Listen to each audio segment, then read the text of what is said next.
Our next speaker is from Austin, Texas.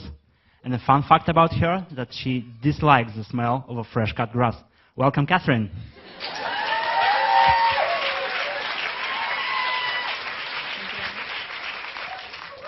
Hey, guys. That was much better than I was expecting. Okay, so these are two acts that are very hard to follow up. But I'll start with a quote by Martin Luther King Jr. It's one of my favorites.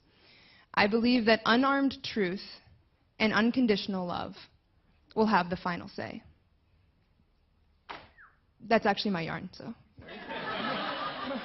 we're actually done. Okay, no, to be serious. So this is a story about my brother. Preface, I have two older brothers. One is a year and a half older than me, and one is 3 years older than me. I'm focusing on the one that's a year and a half older than me, because for any of you guys who have siblings that are that close in range, you know. So for the first 18 years of my life, I was convinced that I was an introvert because of my brother. For those of you who know me, that might be funny. I don't know. So when we were younger, we used to travel around a lot, and so having two older brothers was like having built-in best friends. It was the best. We'd play Legos together. We would just chill. We didn't really need extra people because we had each other, and it was great. And just a few stories about my brother. So my brother was the kid who everyone knew first in the apartment complex because he would introduce himself on the elevator. He would say, "Hi, how are you? What's your name? How's your day? This is my name. How are you doing?" And so for the 30 seconds of the time when everyone didn't want to speak to anybody, he was that kid. He was also the kid who in elementary school would resell milk jugs to his friends for a profit and split it with my father. He majored in business, in case you guys are wondering. And he was also the kid who convinced me, or tried to convince me, that I wanted to let him practice his karate moves on me. I was wise enough to say no, but it didn't really work. So yeah, 2 bloody noses later and a tougher person, here we are. But yeah, so it was a really great time having a brother like that until, you know, middle school, when everything kind of sucks generally. And so in middle school, I started to realize that as we moved into our final location, that we reacted in two very different ways. So while my brother blossomed in a middle school, he became the most popular kid, I restricted back into a smaller group of friends. I felt very uncomfortable, and I didn't really know what to do without my brothers there, but I kept trying to trek along and make my own friends, which took about a year, whereas it took my brother about a day, maybe not even. So I used to think of us as tectonic plates raised in the same earth, and the fissures began there. Things only worsened in high school from a tectonic plate standpoint, and things that became fissures started to go deeper and deeper into the surface. So by nature of being such an extrovert, my brother became the class clown. He became the first kid who was invited to parties, which was just amusing to hear the stories. And it was all well and good until peer pressure set in, which he succumbs to very easily and happily.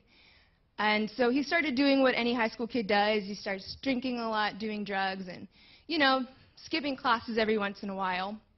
And it was all well and good until my father had to move for work. So my father moved about my sophomore year of high school.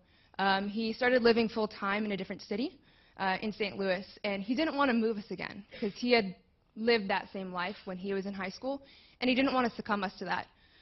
But as a result, it ended up being myself, my older brother, and my mother in the house. My mother worked full-time, so it ended up being my brother and myself.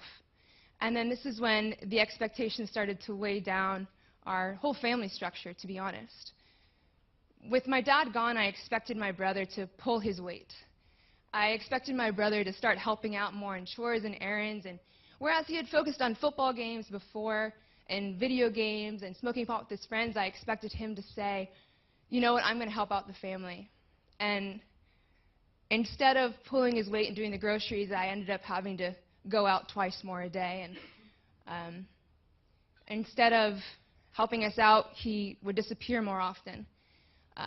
And it got to a point in which he started just, instead of adding and pulling up the weight of the family, he seemed to be weighing it down in a way that I could see the strain on our family pulling it apart slowly. And I did what I thought I should do as a sister by not saying anything, because, as we all know, snitches get stitches. But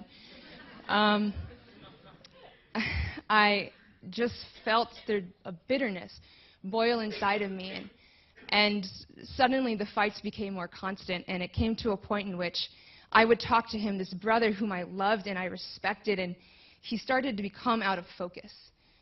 The things that he would do, sometimes I felt like I could see him clearly, and then other times I felt like I couldn't even recognize him. It came to the point where I would wake up in the morning every single day, wake up at 7 a.m. and wake up to a house full of people I didn't recognize who were there smoking constantly. They would be there back in the afternoon and then be gone before my mother came home. And day after day I got frustrated waking up not recognizing the people in my own home, not feeling like I could make it my own. And I just got angry. We would fight all the time, and we would laugh half the time that we used to. And finally, the kind of straw that broke the camel's back was the day that I was sitting at the counter and I saw his Oxycontin pills, and I asked him what he was doing with them, and he told me he was going to sell them to his friend who was a dealer and also a dealer of arms. And at that moment, I felt like I saw him, the tectonic plate break away from everything that we were and everything that I expected him to be. And I wanted so much to be the total opposite of him for the first time in my life. I didn't want to go out. I didn't want to smoke. I didn't want to have anything to do with his life, because I wanted it to be clear that I was on this side and he was on that. So, for one of the first times in my life, I was happy to see him go when he left for college. And things changed and things stabilized. The house was quiet. I was chilling, having a great time. And then in the summers, both my brothers came back, and I was grateful to have the noise back again, because it's a little bit eerie growing up in kind of your own house. So that summer, I was preparing for college. I was ready to go, and then there was a day that everything changed. I woke up on a Saturday, and Saturdays were the days when everyone was around. But the Saturday I woke up, there was no sound. I woke up and scrummaged around in my pajamas to find my oldest brother there, and we were both very confused. It might have been because it was 10 a.m. and we weren't really awake, but we didn't really understand why no one was there. There was no note, but a blinking light on the voicemail. So we played the voicemail, and it was my mother. She didn't say much. She just said that our middle brother was in an accident, and they were at the hospital. That was it. For those of you taking communications, you know that's not the right medium to give that message. So obviously we called her back and we tried to get more details, only to find out that the night before, my brother had gone out with some of his friends. He had drank heavily, but waited a few hours and decided that it would be wise to drive home. So at around 4 a.m. that day, my brother took the car, took a friend of his, and drove down the highway, set it on autopilot, and fell asleep at the wheel. He woke up to a sign in front of him, swerved, and totaled the car, and woke up to a gash in his head an inch away from his skull.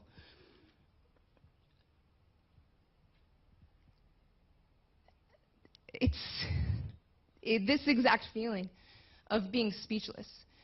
Because in that moment, hearing that, not only what happened, but the fact that he was still breathing and that we didn't actually know what his mental state was, that made me rethink everything that I had thought about him and all the anger that I had for him at the time that I didn't even recognize. At the moment that I thought that my parents should be the most upset with him, all they said again and again was that they loved him and they were so glad that he was still breathing. My brother, in his states of lucidity, when he would come in and out, would just wake up and repeat, "I'm sorry, I'm so, so sorry," and pass out again. These moments are things that I think that it's for the person themselves to think about and to change themselves and to change their life. But what I realized was in that moment, my life changed. In that moment, there was no set of expectations that I wanted to tell him about. If only you had listened to me. If only you had done this. None of those thoughts came to my mind. I did not care about my expectations for him. I cared about the fact that I did not tell him how much I loved him. My brothers and I never said those 3 words before that day to each other. We had never said, "I love you." So the good news about this story is it does have a happy ending. Even though the doctor said that if my brother had been an inch taller, he would be a vegetable. Luckily, he's not. He was able to recover, and after some thought, my parents were able to send him back to school. He had a doctor full-time, and he was able to recover fully mentally. And the good news is that he is the enigmatic and wonderful person that he once was, that I was so scared to lose. But that day reminded me of how I had put hurdles in front of the love that I had for my brother. As if he had acted in a certain way, that he would attain the love that I already had for him. And it was no contract. He never signed it. He never agreed to the expectations that I had for him. And so as he began to heal in his wounds in his skull, I began to heal in the wounds in my heart from the years that I had all this pent-up anger for him. And today, my friends, I am excited to say that I love people liberally, without expectation, because, listen, we're never going to measure up, but that's not what love is about.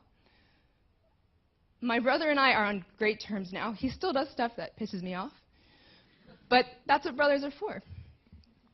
And it's no longer about the expectations that I have for him and if I should love him enough, but how much love am I giving him? Am I showing him enough regardless of his actions and what he does? He's now no longer selling milk to children. He's selling toothpaste, which is almost a step up. But he's doing extremely well, and we talk often, and our friendship and our relationship has been restored. But friends, it's not just a thing with family that I've recognized. I've recognized it in the lives of my colleagues and my friends and my other family too, that please do not let your expectations for someone restrict the love you give them. Thank you.